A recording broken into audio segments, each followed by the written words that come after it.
Foster from HR Reporter. I'm covering the HRPA conference for HR This Week. Today I'm here at the Metro Toronto Convention Centre with presenter Darren Cooney. Thank you so much for being here with us today. My pleasure, thank you. I was hoping you could tell us a little bit about your session. Yeah, absolutely. So I'm from the Accessibility Directorate of Ontario with the Government of Ontario. We're here today, and we were also here yesterday presenting on the requirements of the AODA, the Accessibility for Ontarians with Disabilities Act.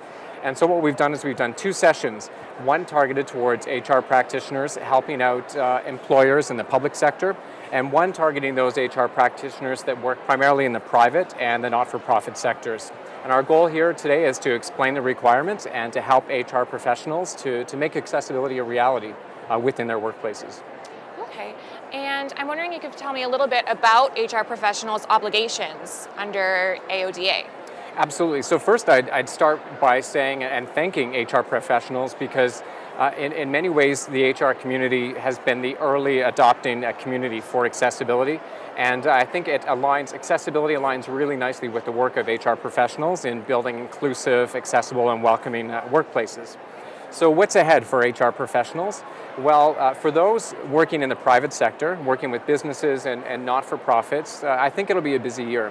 So this year, private sector organizations with 50 or more employees need to ensure that all of their employees and volunteers are trained on accessibility for people with disabilities. And I think that's a pretty broad requirement and an exciting requirement for the province of Ontario, because just think about the impact if every employee across the province of Ontario were trained on accessibility and supporting people with disabilities. Just think about the culture change and think about the welcoming communities and workplaces we'd create.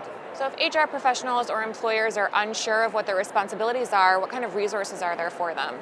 Well, I'm really glad you asked. It's within the mandate of our team to provide public education, resources, tools, and templates. We really want to make accessibility a reality in workplaces across the province.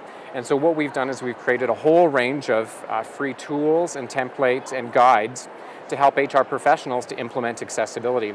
So for example, we have free online learning modules that people can use to meet that training requirement. They can download them into their learning management system and share them with their employees. Or they can download the free PowerPoint slide decks if that's something that would make more sense. The common denominator is that they're free and that they're approved by the Government of Ontario.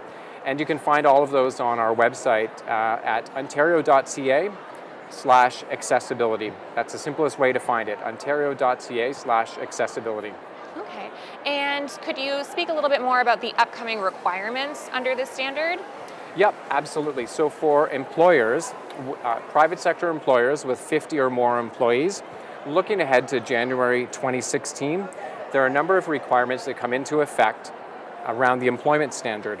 And I think this would be of real interest to HR professionals because it's all about building accessibility and inclusion into the life cycle of employment. So right from the get-go, when somebody is applying for a job, or as a hiring manager am trying to recruit somebody for a job, how do I format that job ad? Where is it available?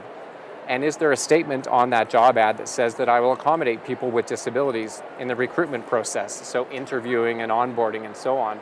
And then you start to think through to the next steps of the employment life cycle, orientation and onboarding.